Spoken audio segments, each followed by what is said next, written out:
Paramis Ultimate. Good ban on the Iksha, and you mentioned this Mirko. The dive coming out from TOB, it's not that much.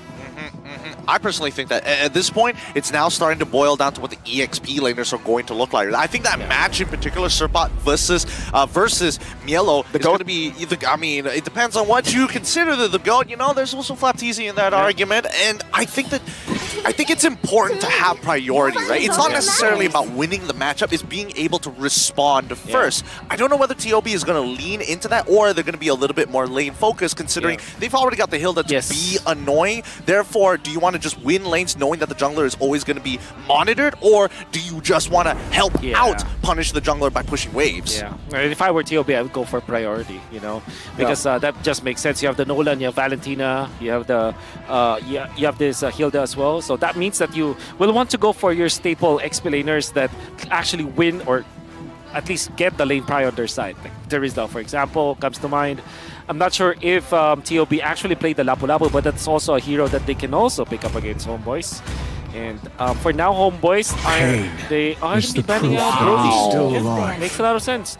But that means that they are eyeing for either Claude, perhaps, on their side? Yeah, that seems like a very viable pick because Claude already does really well, especially when you want to group up together in the Paramis ult. And it kind of goes both ways because of the Valentina. Yeah. It's also really good maneuverability-wise, right? When you get dove on by a Nolan, when those damage fractures start to stack, you need a way to blink out of that, and that Claude definitely gives him an option to go for. But at this point, I feel like TOB, they might just double down on that. Zia has mentioned many times before that he has a massive hero pool in the gold lane, but he decided Khalid first. We need to take away the setters, the guys who can stop our Nolan from being a threat. I think they're purposely letting HomeBois get the Claude so that eventually they get Harith for TOB. Zia played the mage role before. You're right. And it kind of makes sense because, again, your resilience allows you to kind of have, you know, essentially immunity against the Minotaur. You deal so much damage that you overload the Joy when the Joy is locked down.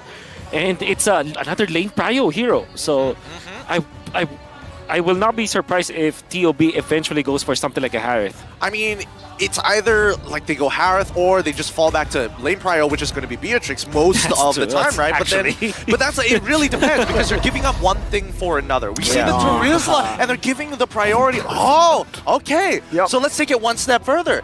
Now that we have lane priority on the EXP side, the gold lane says no matter what you pick, TOB, you take Claude, you take Beatrix, you take Harith, at the very least, I'm going to get one of the picks back to actually force back the gold lane into our favor. And Ryzel getting on a hero with a winning matchup is very, very important, right? That's one of the reasons HomeBois have been able to snowball and also yet play for the late game with Ryzel. So keeping this as a counter pick for the last choice is smart, but TOB, they can go for the hair, dude. Wolf has called it again! How? Why are you so hot? No! It's ridiculous at this point, but the Thamus comes through as well for Mielo. So they set up perfectly for, this is kind of it's a dive, but they don't dive to the back. It's a dive that goes kind of front to back just to disperse some of the front to back composition that HomeBois wants to build for themselves. And now you're in a tough spot, right? When you want to go against the Harith, do they double down on someone who can counter the Harith in lane, or get a physical damage carry? The answer, I think, needs to be physical damage. They have a bit too much magical damage already built up.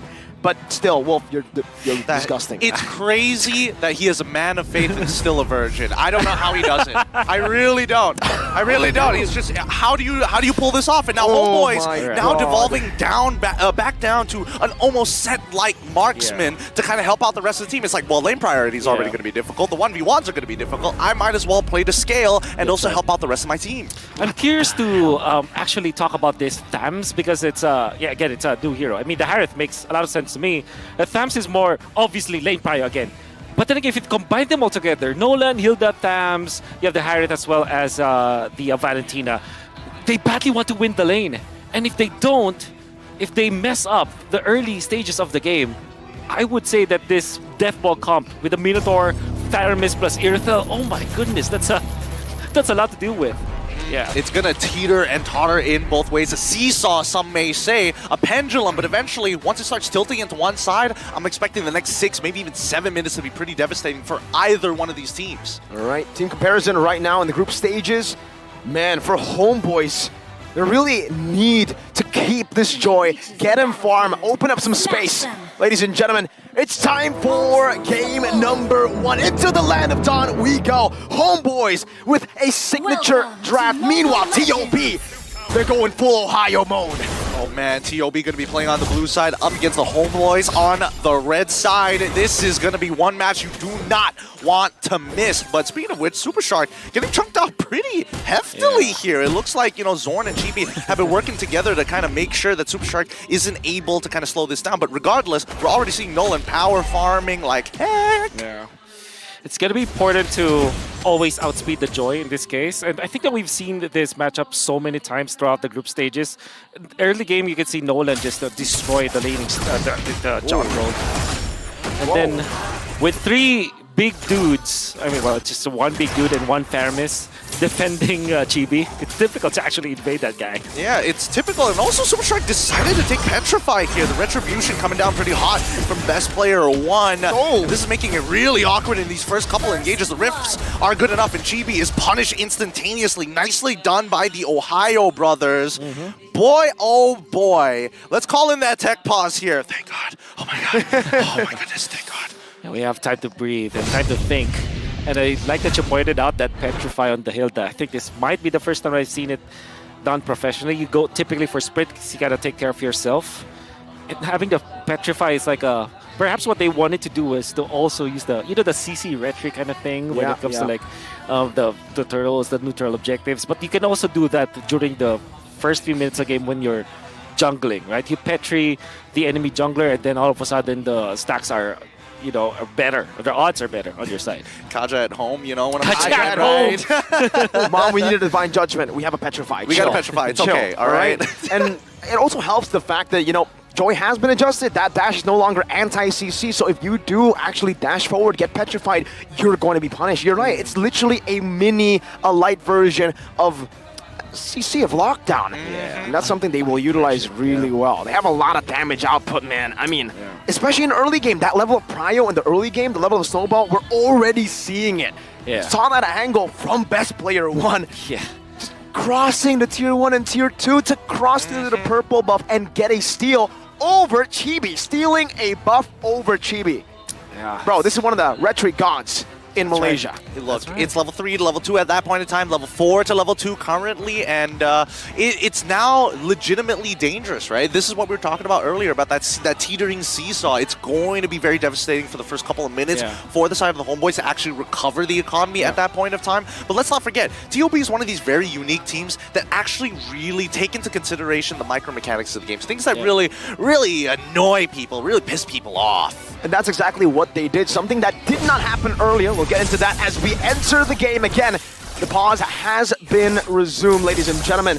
And we are at the spot earlier where Chibi was, where the Thamas was. We didn't get to see it completely there because we were focused on the purple buff, but the Thamas against the Terizla, he's able to clear the waves a bit faster while ignoring the Terizla damage, and he was the one who gave Best Player 1 the route, the safe route over to actually cross towards that purple buff.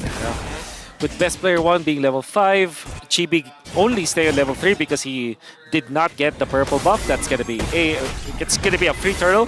Good thing, look at what Chibi is doing. It's already invading. And then Super Shark is just eyeing the other orange buff. That means that Chibi will have a little bit... I mean, if they secure their own orange buff, it would be good for Chibi, for recovery. I mean, this has been pretty obnoxious, I'm not going to lie, right? I mean, Yellow is able to kind of freely kind of walk around for the first 3 levels, now 4 levels into the game. It's making it even tougher for Supat to actually respond to this because he doesn't want to take awful trades to make out of it. Like, look at Yellow right now. He's low, but he knows that he's got the vengeance. He's going to this engagement against Zorn, forcing that flicker out of there. The Minoan Fury is available, but there's no real reason to use it right now. Item check. Okay, so that's Azure Blade already up. Oh, penalty zone's already coming up for the side of Subpot. Best Player 1 gets on out of there with a stolen. Oh, didn't steal the orange buff. Chibi able to secure it for himself. Despite being 2 levels down, that is quite impressive. But no, it is actually a steal. Gideon, Chibi, he's holding the orange buff that he stole from the other side. The invade that happened. Shark doesn't really like that. The fact that you invaded our jungle, I'm the Hilda. I'm the one doing the invading, all right? Yeah. And so far, there's prio. I want to talk about the matchup specifically in the bottom lane. How does the Irithel fare? Wait a minute, Zorn. No Inferi already coming down here, knocking up 2, maintaining the CC, changing the electrifying beats, finds 1. It's best player 1. Super Shark on his way. Oh, he manages to get in the bush just in time, but he still goes down to Warlord. That's a double for the mid laner of the HomeBois. Looking for a trade. Mielo has come down all the way from the top side to help Hoon find the trade back. It's 2-2. Super fast Mielo, all the way from the XP lane, clearing it, getting prio. Unfortunately, this does halt that early game snowball just a bit. And that is going to be massive. That kind of reduces the lead that best player have built versus a Chibi. Right now, if you're looking at gold earned, Chibi is just 1.8k, best player is 2.5k. The thing is, the Ohio brothers, they cannot afford to make those kinds of mistakes. And you were asking about Irthel versus Harith. I think Harith is generally a good laner against marksman just because of how much damage you can get during your level 2 power spike. Speaking of which, next turtle falls into the hands of best player 1. A no contest for the side of the HomeBois. And speaking of laning priority, look at Zia just making sure that he's getting great trades against Ryzel. You can see already the little rotation that the Ohio brothers are going for. Now that they got the turtle 2 times in a row, they want to start capitalizing on real structures. And it's the bottom side that they start with a dive. And NetherRealm is going to protect Ryzel. Underneath the tower, the dive has been thwarted. Ohio brothers move away as Mielo getting attacked by 2 on the top side. Chibi looking for the opportunity, but that vengeance is going to keep him alive through the electrifying beats. Mielo still taking them on 1 by 1. Somebody needs to take him out. Regeneration keeps him alive. Mielo walks away. Chibi is not going to let him go. Leon Missile is putting it up, but no! It's going to be the Molten Sights. Mielo 2v1 successful. That's why we call him the GOAT of NA TOP. Once again, they successfully dive underneath the tier 2. Ryzel is dead. That Petrify put into good use. Oh no, no! I'm sorry for saying that, man. Yeah. Cursed him live. Anyways, Cursed him. HomeBois, they were able to find a kill, but still, hey, it's happening again. Another fight in the mid lane. They're not stopping. They love the chaos. Yeah. They are the Ohio brothers. Yes. And the fact that Milo went for the Corrosion Scythe first, that means that he does deal the damage, but he needs to tank up now. Somebody has to be also covering the front lines, just like Super Shark is doing, who is now going to be looking for an Sky Guardian helmet, I believe so. It's going to be what they need. And obviously, like I said, they need to keep up this pressure. The Ohio brothers, they cannot let the HomeBois breathe. Yep, 4 members of the HomeBois trying to protect Chibi's purple buff at this point of time. This is, quite the momentum coming out from the Ohio brothers, right? Finally, they're looking really comfortable despite Chibi now recently purchasing the Starlium Scythe. I don't think that's going to make too much of a difference. Maybe if it does come back to that 2v1 situation against Mielo. It's all about playing with the pace, playing with the momentum and the lead, right? HomeBois, this composition, it's full of sets, it's full of that systematic gameplay. If they are able to find a big initiation, big amount of CC, the Ohio brothers will fall. And that's why they're never truly committing to neutral objectives unless it's free to take. They will split up the map, make it chaotic, and go for dives. Up on the top side, once again, the Petrify from Super Shark. This is so obnoxious. Oh my god. Oh man. Even when they pop the sprint, Ryzel cannot run away in time. It really makes you think, where did they come up with this strategy? Was it made in Ohio? I hope it stays there. I hope it stays there. It's frustrating to see, especially like not even because I'm a Malaysian fan, but more importantly so, as a goal laner, this has to be one of those things that you're not keeping track of at any point of time. Exactly. It's like, oh man, how often do you see a Hilda have a Petrify? I mean, like, hindsight is 2020, but I've seen a lot of players struggle with that. Sometimes they forget that it's execute, it's petrify, it's flicker. Sometimes they forget about it, and your body clock, like in-game, your in-game body clock already knows that, okay, this is usually what happens, so I just dodge it. Zia, that's the power of the resilience, but it's not enough. Yep, the Mignon Fury comes out, but still, they got all of his abilities. They got the Zaman Forth, he also got the Purify as well, but how many abilities was used just to get one dude? They really hate Zia, man. But now, oh wow! Warlord unable to get out of there, he loses his flicker. You can just see how fast Best Player 1 is currently. 8 minutes of the game, level 13 is the tier 1, will start to drop. That's the thing, when you already have such a big snowball at the start of the game. Oh, they're going again. They don't want to stop. It's Chibi next. Oh, hopefully they There's remember. Petrify. Yeah, I mean, that's the thing. They've already used the Retribution, and that's more than enough. Whoa. Wait, hold on. Best player, getting some damage done, but they're just going to go straight for the invade, right? No need to do anything extravagant. Yep. They have the bench. They don't have Retribution on the side of HomeBois, so surely they'll get it. And there's a lot of lead that they're establishing right now. I think, you know, there was a very questionable play coming up from Zia walking towards that fact, but you mentioned that they had to spend all of their ultimates up. I think sometimes that's worth it, specifically in this situation where you kind of want to slow down this Harith from snowballing. He is going to be up with the Crystal soon, and that means that skill 1, Synchro Fission coming out from Zia, that's going to hurt. Yeah, it's going to hurt a lot, man. He's coming to his power spike. That's mainly the reason why the Harith isn't really meta. The fact that you need to get that snowball, you need to get rolling in the start. The fact that the OB have Prio all over has given him so much more. He's actually doubling as well. Petrify. Yep. Oh, this is so obnoxious. Tell me. Come on. Yeah, I mean, everybody's got to be mauling at just the fact that Super Shark is getting away with this, but it's effective. You have to admit it is effective.